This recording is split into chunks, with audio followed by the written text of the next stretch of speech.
Nuevo caso real. Se trata de una mujer de 29 años que viene a la consulta para perder peso. Hacemos la entrevista y, bueno, lo ya sabéis, ¿no? Recogemos un poco la historia clínica. En este caso no hay patologías, las menstruaciones son regulares. Recogemos un poco historia de dietas e historia del peso. Y aquí es cuando todo coge sentido para este caso. Bueno, le pregunto acerca de cuántas dietas ha hecho y entonces me dice que muchas. Sí que es verdad que esta paciente como que al principio le costó un poco hablar, ¿no? Quizá creía que no era interesante o relevante lo que estaba ocultando, pero realmente lo era. Entonces me dice que sí, que ha hecho muchas desde jovencita, ¿vale? Y la fluctuación del peso me dice que no, que en los últimos años, bueno, 5 o 10 kilos arriba, pero que bueno, que quería, ¿no? Estaba un poco en su límite de 80 kilos, pero que no, que bien, todo bien, ¿vale? Y yo le digo, bueno, pues entonces cuéntame un poco, ¿no?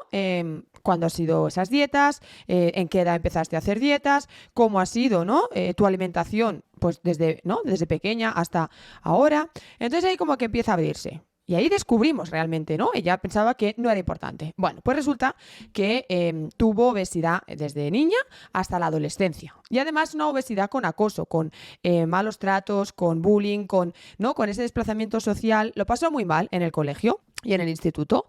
Entonces, ella, pues en su casa no se comía bien y por lo tanto pues tenía estos problemas de peso. Sus padres nunca la quisieron poner a dieta, bien por sus padres. Lo que pasa que, claro, ella pues hacía sus cosas, ¿no? Desde los 14, 16 años, pues que si dejaba de comer según qué cosas, que si se restringía, a lo mejor hacía algún tipo de compensación. Ella no lo veía así, pero sí que es verdad que cuando me decía, bueno, porque si yo salía un día, pues la semana siguiente comía menos o cenaba menos, ¿no? O me decía, bueno, porque si yo salía con mis amigas, entonces hacía más ejercicio, ahí había compensación.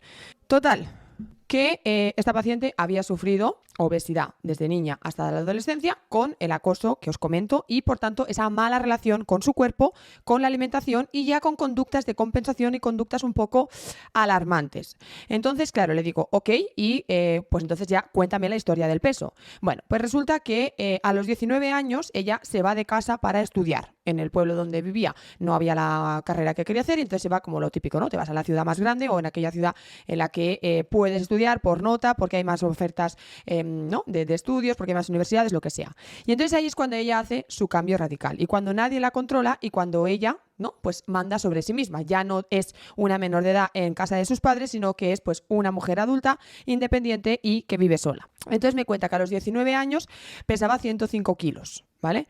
La paciente mide 1,72 m, para que os hagáis una idea. 105 kilos, entonces le digo, ok, y no, como tenía que sacarle la información a cucharadas. Sígueme contando, ¿qué pasa entonces? Bueno, pues me independizo, entonces empiezo a comer como yo quiero. Como yo quiero era una restricción pura y dura, entonces empieza a restringirse, empieza a aumentar el ejercicio y se pone en 70 kilos.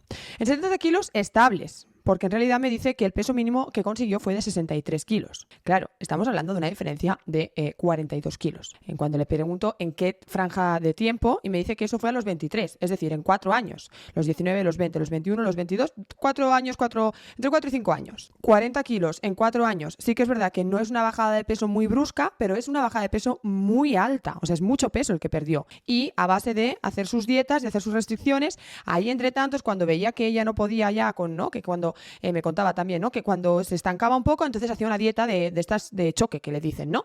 Que si hacía una semana comiendo piña, que si se iba a comprar unos batidos, que si se hacía unas depuraciones, que si unos detox, que si también he probado Herbalife, que si he probado todas las dietas habidas y por haber, la keto, y entonces, claro, ella, en esa franja de los 19 a los 23, claro, queda harta de ese acoso, de ese bullying y decide por su parte hacerse su propia restricción. Cuando se estanca, se pone a hacer dietas random. Total, que ella llega a 63 kilos, pero se estabiliza en 70. Claro, de esto hace pensar, yo os he dicho, la paciente tiene 29 años cuando acude a consulta y esto era a los 23, ¿vale? Por lo tanto, hay 6 años. Hacía 6 años se había estabilizado su peso en 70 kilos.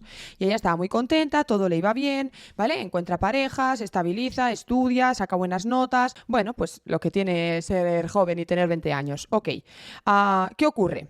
Que en estos últimos 6 años, desde que ella se estabiliza en los 70 hasta venir a la consulta, ¿vale? Hay muchos altibajos. Siempre es verdad que no pasan los 80, ¿vale? Pero en esos años, pues 75, 70, era como que ella tenía su límite, ¿vale? Ella sabía que cuando llegaba, ¿no? Pasada de los 75 ya volvía a restringir. Entonces tenía como su tope ahí en los 80. Entonces, claro, cuando acude a consulta está ya en 82. Y ella me dice, literal, además estas palabras es que se me quedaron grabadas. Me estabilicé en 70, el tope que me he permitido subir es hasta 80, estoy en 82 y no quiero seguir subiendo. Tengo miedo a volver a ser gorda. Así me lo suelta. O sea, toda su preocupación, todo su miedo era a volver a ser gorda, con estas palabras, tal cual me lo suelta. Y le dije, stop it, ¿vale? Vale, ok, son 82 kilos. Tampoco es un peso exageradamente alto para tu estatura y para los hábitos que me estás contando que tienes, ¿vale? Porque al final, si está cuidando la alimentación, bueno, con más restricción o menos, ¿vale? Se preocupa por su alimentación, hace ejercicio, ¿vale? El descanso era ok, estaba sana, no tenía problemas de salud, las reglas le venían bien, vale, pues claro. ¿Qué ocurre? ¿Yo aquí qué veo? Pues una historia de un maltrato hacia su persona, una relación muy mala con su cuerpo, con su alimentación, conductas compensatorias, conductas de restricción. Claro, entonces yo pues sigo tirando un poco del hilo, porque al final en todo esto suele haber otro tipo de conductas que, bueno, en la primera consulta al menos, se siente vergüenza a veces al decirlo o cuesta de explicar porque, bueno, no te enorgulleces, ¿vale? Te avergüenzas, te da vergüenza, te sientes mal, entonces cuesta, ¿no?, de contar. Entonces yo intento como sacarle más información y le pregunto, ¿no?, si alguna vez ha hecho algún tipo de purgación, de medida compensatoria más allá del ejercicio, como vómitos o como diuréticos, laxantes, otro tipo de conductas compensatorias, si alguna vez ha tenido atracones, porque claro, al final tanta restricción acaba en atracón, ¿vale? Y entonces, claro, parece como que no quiere entrar ahí. Me dice que sí, que alguna vez, pero sin importancia. Vale, yo veo pues esa resistencia a entrar en ese tema, al menos en esta primera visita. Vale, pues yo, ¿no?, me anoto tratarlo más adelante. Ok, entonces pasamos, ¿no?, después de hacer toda la historia clínica y del peso y de las dietas, pasamos al recordatorio 24 horas, a la rutina actual. Bueno, ahora mismo ella está subiendo peso porque tiene mucho estrés laboral y una inestabilidad emocional derivada de una ruptura y problemas familiares. Entonces, ¿qué pasa? Que claro, cuando una persona, ¿no?, con tal control tiene un factor externo que la desubica, que la, ¿no?, desregula, que la inestabiliza, llega al descontrol. Y entonces es cuando, ¿no?, bueno, pues no eres capaz de controlar y en este caso subes peso. Me cuenta la ingesta. Bueno, era una ingesta totalmente insuficiente, eran 3 ingestas, pobres en nutrientes, con muy poca cantidad de comida, sin hidratos y sin fruta. Entonces yo le digo, vale, como hemos hecho recordatorio y es tan pobre, es tan rápido esto, que es 3 ingestas, desayuno, ¿no?, un café con leche con un yogur y unos frutos secos, ¿no?, la comida lechuga, pechuga y la cena lechuga, pechuga, le digo, y vamos a hacer entonces un cuestionario de frecuencia de consumo. ¿Con qué frecuencia tomas frutas? Muy pocas. ¿No te gustan? Pero no me las como. Bueno, porque he hecho algunas dietas en las que estaba prohibida, me han dicho que tiene mucho azúcar, que eso pues favorece el aumento de peso y pues me las quité con aquella dieta y no las he vuelto a incluir. ¿Hidratos? No me has mencionado ni pasta, ni arroz, ni siquiera pan en el desayuno, patata. No, hidratos no. Hidratos hace 5 años que no como. Desde que se puso en esos 70 kilos, que no comía hidratos. Y le digo, ¿pero cómo? Bueno, sí, a veces como, pero no suelo mucho. Pues a lo mejor comía una vez a la semana, cada 15 días, ¿no? Entonces le digo, ¿y te pesas a menudo? Sí, me peso a diario. Ya le dije, mira, creo que hay muchas conductas que te están imposibilitando el que tengas una paz con la comida, que te están enturbiando tu relación y que creo que a mí estás ocultando información. Creo que hay más allá de lo que me estás contando y pues por algún motivo no me lo estás contando, pero necesito que me lo cuentes porque es la manera que tengo de ayudarte. Entonces necesito saber si hay algún otro tipo de conducta con la comida que no me estés contando. Y entonces vio que vio como que no, que la había pillado, vamos a decir, ¿no?, que yo había detectado que yo sabía que faltaba información, se me echa a llorar y me dice que esto no era lo que estaba acostumbrada a hacer, que ella venía a buscar una dieta, pero que tenía razón. Y entonces me cuenta que sí, que está teniendo pensamientos que la están preocupando. Pensamientos de, bueno, pues eso, ¿no?, de compensar, que si se decía cosas negativas, que si se veía gorda, que si ya le costaba mucho mirarse al espejo, que si estaba empezando a pesarse más de lo que solía pesarse. Pues todo un enturbiamiento al final, ¿no? Vale, le digo, bueno, no te preocupes, no hay problema, no sientas vergüenza de nada de las conductas que has podido tener. Has tenido una infancia y una adolescencia muy difíciles en torno a tu peso, tu imagen, tu alimentación y bueno, pues has estado sola en tu pérdida de peso porque al final te fuiste de casa de tus padres y es una cosa que has hecho sola y con malas ayudas, voy a decir, porque al final son dietas que no te han ayudado, porque fíjate cómo estás, que no puedes ver ni una pieza de fruta ni comerte un trozo de pan. Entonces le digo, vamos a trabajar todo esto y lo vamos a solucionar. Entonces, claro, al final me dice, sí, en el fondo, si yo venía a ti por eso, porque yo sé que tú trabajas diferente, pero claro, pero yo quería una dieta, porque... Entonces, claro, era un miedo, es que si vierais la cara de terror que ponía cuando hablaba de volver a ser gorda, volver a pesar 105 kilos, volver a todo eso. Claro, yo le dije en el fondo, yo creo que tú lo que tienes miedo es a sufrir lo que sufriste cuando tenías ese peso, pero no realmente a tener ese peso. Entonces, claro, como aquí también había un factor de falta de autoestima, de mala relación con la alimentación, de unas conductas que ya empezaban a ser un poco preocupantes, le pregunté, ¿vale? Además, recordemos, se junta ese estrés laboral, esa inestabilidad emocional por esa ruptura con los problemas familiares, le digo, ¿estás en tratamiento psicológico? Me dijo, bueno, lo había pensado, sí que estoy buscando psicóloga, todavía no he empezado, y le dije, vale, pues básico, que encuentre psicóloga. Les recomiendo, por supuesto, a Asteria Erika, pero quien tú quieras, ¿vale? Pero sí que necesitamos hacer este tratamiento conjuntamente con la parte psicológica para que te ayude a trabajar toda esa inestabilidad emocional y a reforzar tu autoestima, bueno, pues esas conductas que tienes en torno a la alimentación. Entonces, ¿qué ocurre? Pues que yo me pongo a trabajar todo esto. En el seguimiento número 1, ¿vale?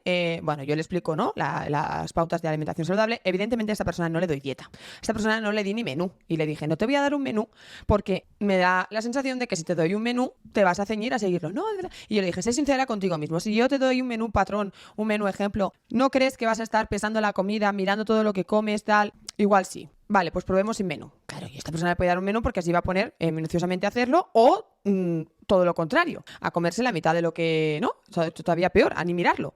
Entonces, decido que no hay menú. Le explico las pautas, le explico cómo tiene que comer y le explico los objetivos a final. Vamos a reintroducir hidratos de carbono, vas a tener una alimentación equilibrada, saludable, completa, vas a volver a comer frutas y vas a conseguir perder peso y encontrarte bien. Hay que hacer mucho trabajo. Claro, tampoco una persona con esa fobia a los hidratos y con esa fobia a la fruta no le puedes pautar un menú con hidratos y fruta así de primeras. Entonces, claro, lo que hicimos fue trabajar las pautas y proponernos el objetivo de empezar a comer una fruta a diario.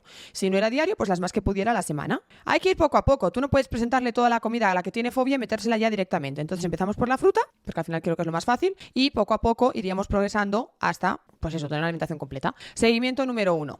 Ok, me dice que le ha costado, que lo ha pasado muy mal, que ya ha encontrado psicóloga y que efectivamente tiene un problema con la comida. Bueno, es como llorando, comiéndose la fruta.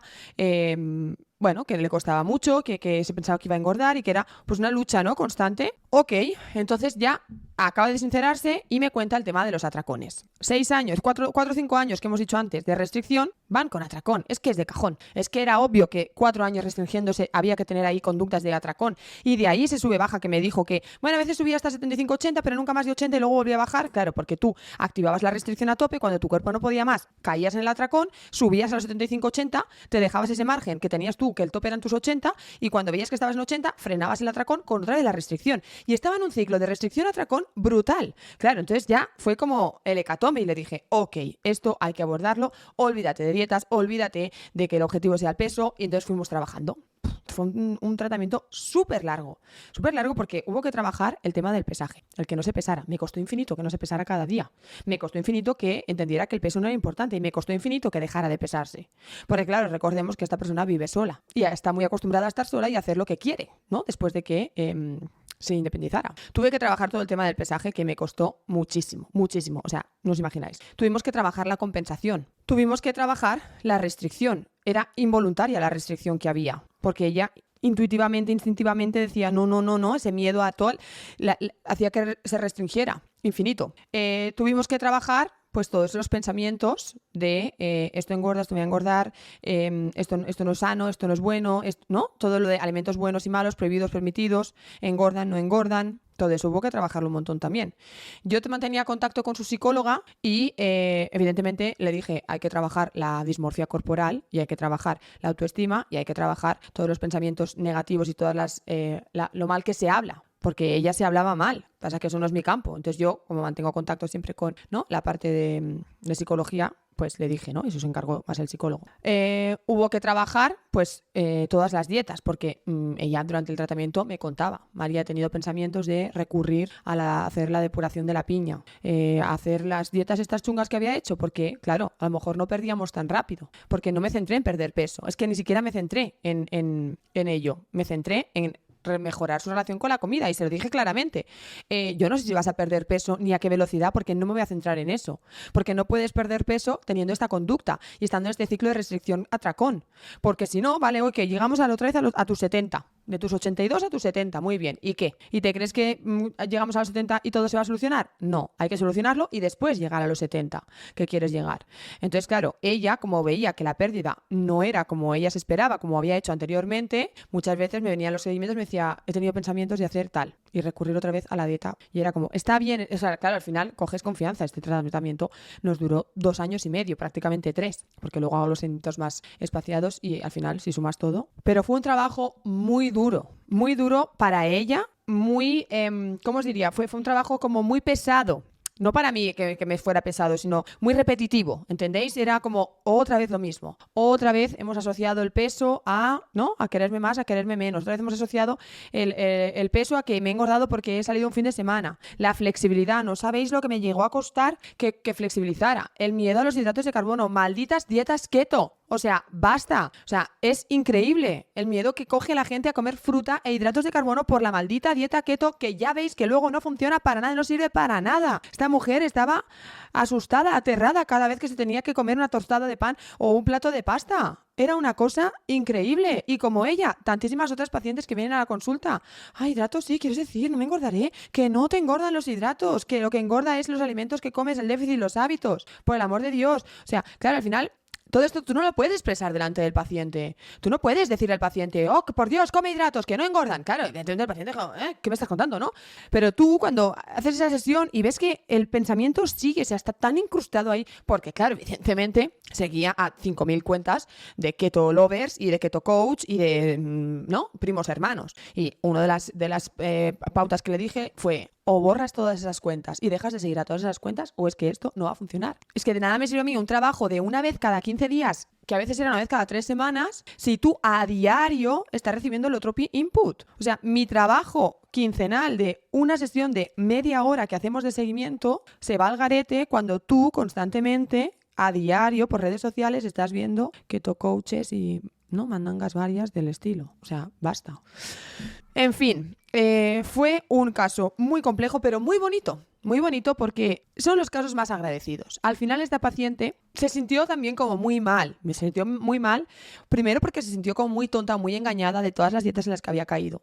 Después porque me confesó que evidentemente tuvo sus reticencias a explicarme según qué cosas, al menos en las primeras visitas, que le faltó, ¿no? Como esa confianza, porque venía de otras cosas. Venía de ir al nutricionista, si le podemos llamar así, si es que lo era, a que le echaran bronca, a que la pesaran y le dijeran, muy mal, no has bajado tantos kilos, pues ahora más lechuga, ¿vale? Estaba acostumbrada a eso. Entonces cuando ve que yo, todo lo contrario, o sea, no te juzgo, no te critico, ni siquiera te voy a echar la bronca. Es que a veces me decía, ay, me vas a echar la... No, yo no he hecho broncas. Yo te ayudo a que entiendas qué te está pasando y cómo tienes que alimentarte. Entonces que al final pues fue una paciente que realmente, ¿no? Muy agradecida, que se dio cuenta de, ¿no? Todos los errores que había cometido con esas dietas, de que acabó con una autoestima reforzadísima. Evidentemente esto no fue gracias a mí, fue gracias al psicólogo, pero bueno, al final también, ¿no? Supongo que tenemos algo que ver con todo el trabajo de mejorar la relación con la comida y esa seguridad, ¿no? De tener paz con lo que comes. En fin, no llegamos a los 70 kilos, ya os lo avanzo, nos quedamos en torno a los 75, apenas fueron pues 7 kilos los que perdimos, pero me da igual. Y le dio igual al final, ¿vale?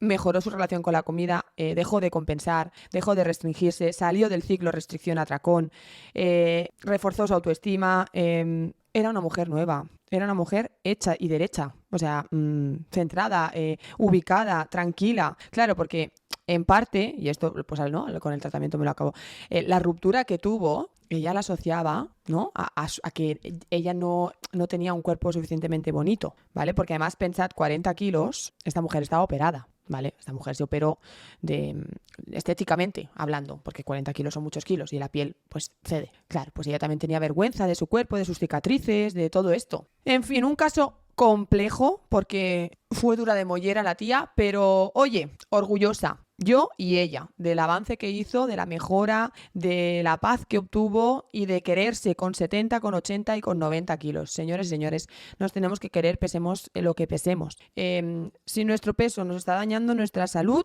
busquemos ayuda y mejoremos nuestra salud y corrijamos nuestro peso si es necesario. Pero quiérete igual porque eres la misma. No eres una persona diferente, con más o menos kilos. Eres exactamente la misma persona y te tienes que querer igual con un peso que con otro.